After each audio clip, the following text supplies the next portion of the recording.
Follow your joy. This piece of advice, every time that I hear it, is something that feels really resonant to me.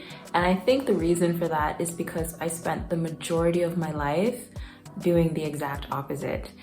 I spent it doing things for other people, doing things that I thought I should be doing, even if I didn't necessarily like them, and generally just living according to standards that were set arbitrarily by society, but didn't really mean anything to me in a personal way. So my journey with really figuring out what I wanted to do and what mattered to me the most began 10 years ago when I started making art again after a really long break of like 5-6 years of not doing anything creative at all.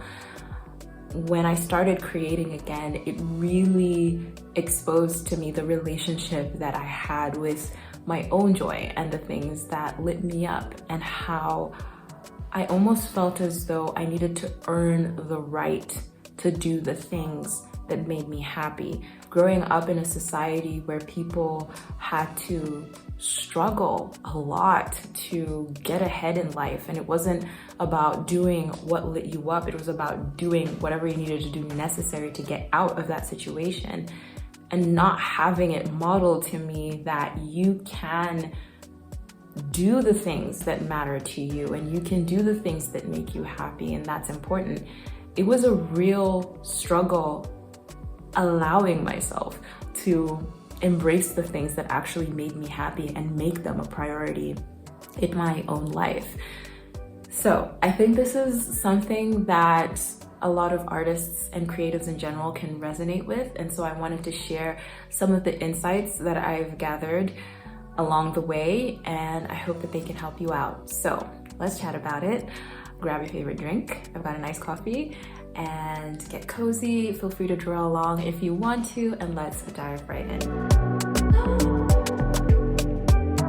So before we dive into the topic really quickly, I wanted to chat about this illustration and my thought process behind it. I was in a mood, okay, to draw something very dreamy and magical and ethereal. And so I had this idea of illustrating African goddesses. So I want this to be a part of a series, but I thought it would be fun to explore the theme of, African goddesses, because I wanted to learn more about them, and I thought it would be a fun way to challenge myself to do something outside of my comfort zone. And I also wanted to play around with colors that I normally wouldn't use. And so that's what I did. This first goddess is the goddess Oya. She's a Yoruba goddess, and she is the goddess of storms and wind and thunder. And so she's very powerful. She's a warrior, total badass. And yeah, I really enjoyed working on her. So I'm glad I took the challenge. I learned a lot. I'll speak a little bit more about it as it relates to the topic. But yeah, that's just a little about this illustration that you're seeing me work on right now. So whether people admit this or not, everything that we do, we're actually chasing a feeling. We pursue the things that we pursue because of what we think they're going to make us feel. So if we have a certain goal in our life that we're working towards, a lot of the times it's because we believe that achieving that goal is going to help us feel a certain way. And this is how we get into situations where you have people that pursue something and then they achieve it, and then they get there and they feel dissatisfied because they're like, it's not giving what it was supposed to give, And a lot of the times that's coming because the goal that they were working towards was not coming from an authentic place, but came from a perception of what they thought would give them what they want. So I think it's really important that we get very intentional about this, and we really begin to think about, what does a rich, meaningful, fulfilling life look like for me? And where we go wrong is we have this idea that it needs to be this grand vision, the way society portrays it, these lofty ideals that we need to be working towards. But it doesn't have to be that at all. It only needs to make sense to you. It only needs to be something that feels resonant with who you are. Because at the end of the day, the person that's going to be living that life and living that vision is you. So it just needs to make sense and feel good to you. There are so many things in my own life that I almost refused to admit to myself that I genuinely wanted and was interested in and excited me, because I didn't think it was flashy enough. You know, it didn't feel like it was a good enough or worthwhile pursuit. And so I just kind of pushed it away and pretended like, oh, I don't really care about those things, when I cared about them a lot. So I really had to sit with myself and think, like, what does my ideal life look like? What does a life that feels worth living feel like for me? What are the things that are important to me? And so I've been reflecting on this for quite some time, years even, and I feel like I've gotten to a point where I understand at a core level what a meaningful life looks like for me. And so I wanted to share a vision statement that I created for myself with you guys, just to kind of show that it doesn't have to be this like epic dream, but something that feels meaningful to you. So here's mine. Living in a beautiful small town, surrounded by nature, meaningful relationships, and working full-time on personal projects that excite me. So someone else might hear this and think, that sounds so boring. But for me, whenever I read this, I just get so excited. I just feel so aligned to this. It feels like it's come from the core of who I am. It's not something that was imposed upon me, but something that I really sat and thought about, taking who I am into consideration and the things that I enjoy. So because of that, this vision is almost like a North Star that really guides me when I'm making different decisions, and it feels like it's leading me towards a life that is meaningful to me and that is important to me. And it doesn't matter what other people think about it, because it makes me happy. So the key point that I want to make here is that if you are not intentional about getting to know what actually matters to you and what a meaningful life looks like for you specifically, then somebody else is going to decide that for you. And you might find yourself chasing after things constantly that at the end, when you achieve them, you end up feeling empty, because that wasn't coming from a core place within you. It was just you following some arbitrary standard that was placed on you. So you have taken time to really think about what are the things that matter to you. What does a meaningful life look like for you? The next thing that you're going to want to do is really follow and explore your curiosities, your interests, and just anything that sort of sparks something within you. And the reason for this is because ideally, a life that is meaningful is going to be filled with things that bring you joy and make you happy. And a lot of the times, the starting point and entryway to those things are your interests and your curiosities and the things that make you go, oh, okay, I find that's interesting.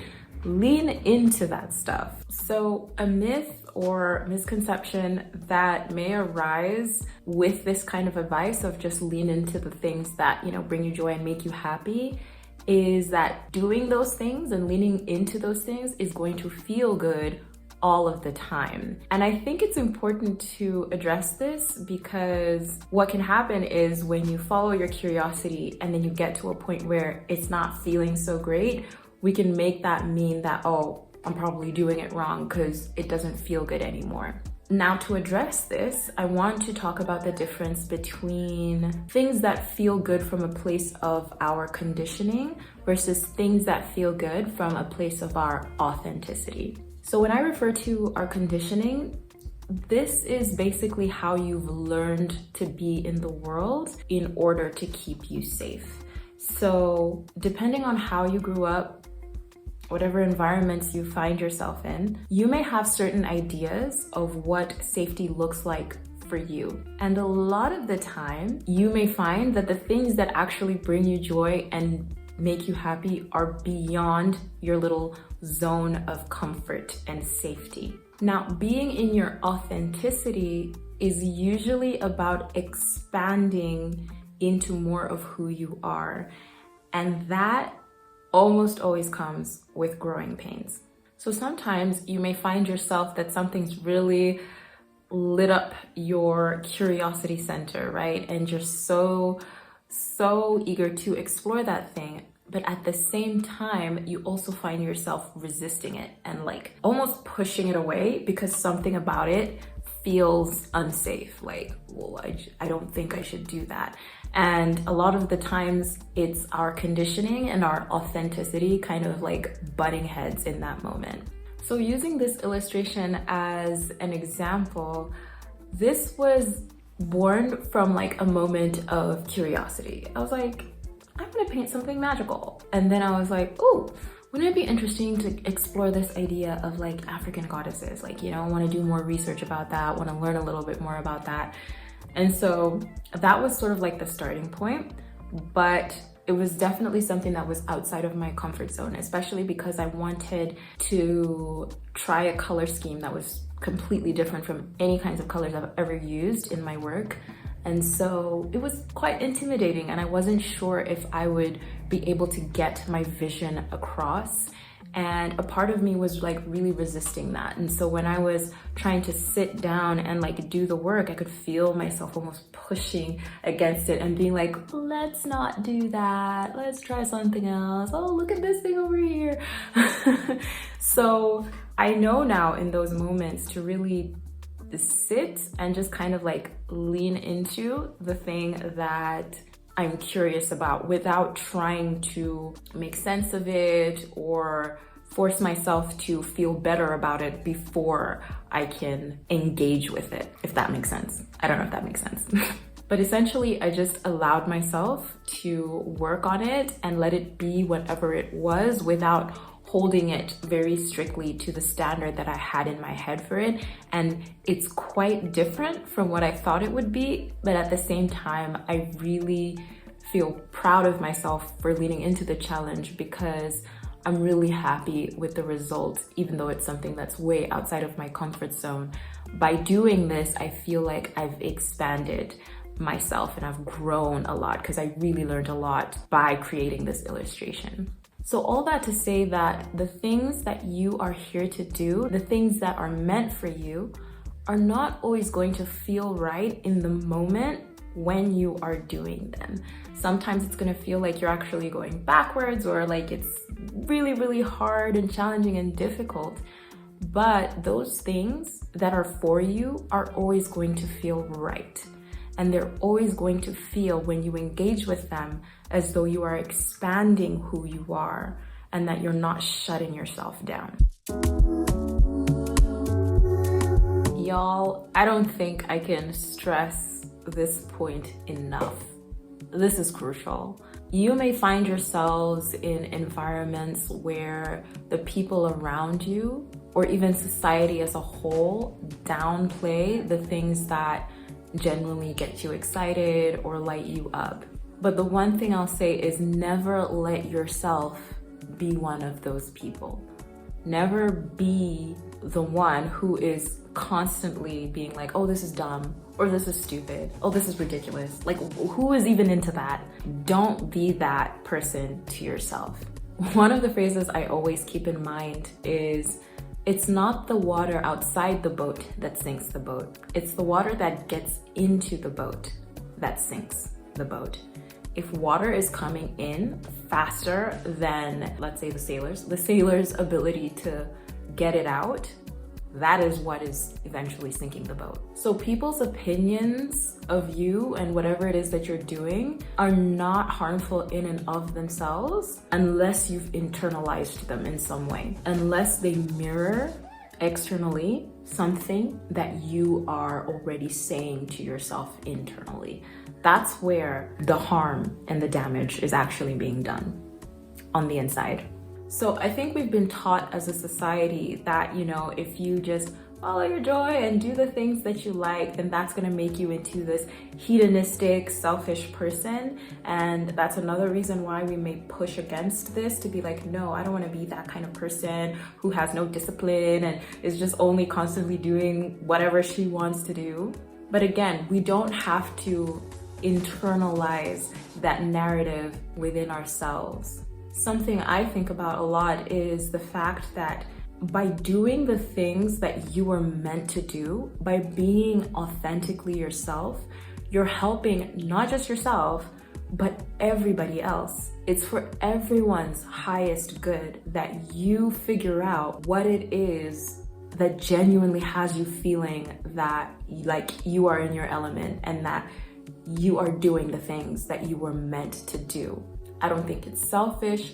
I don't think it's hedonistic, especially because of, what I emphasized in the previous point, that doing the things that light you up doesn't mean you're constantly riding a high all the time.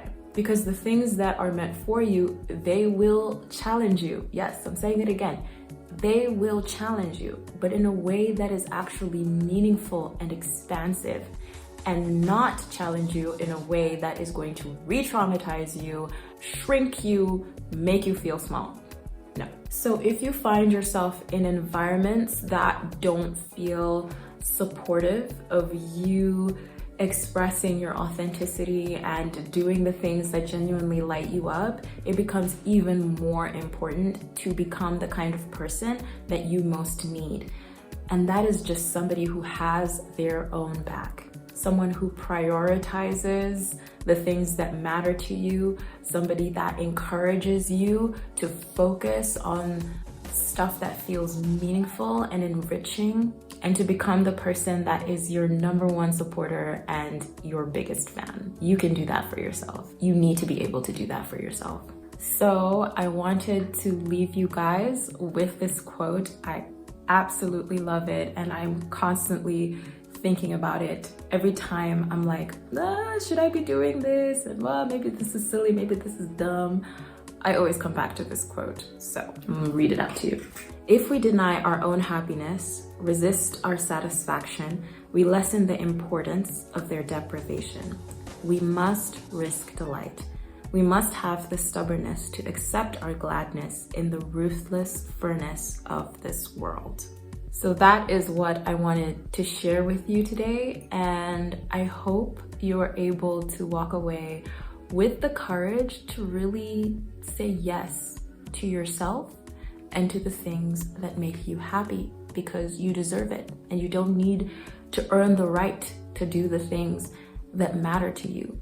You're the only one who can give yourself the permission to do the things that actually fulfill you and bring you joy. So I hope you give yourself permission, because on the other side of that is not only a more authentic and expanded version of yourself, but also art and creative projects and a whole bunch of other things that are gonna benefit so many people, more than you can probably imagine or realize.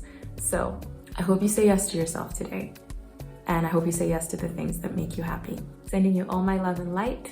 I will see you in the next one. Bye for now.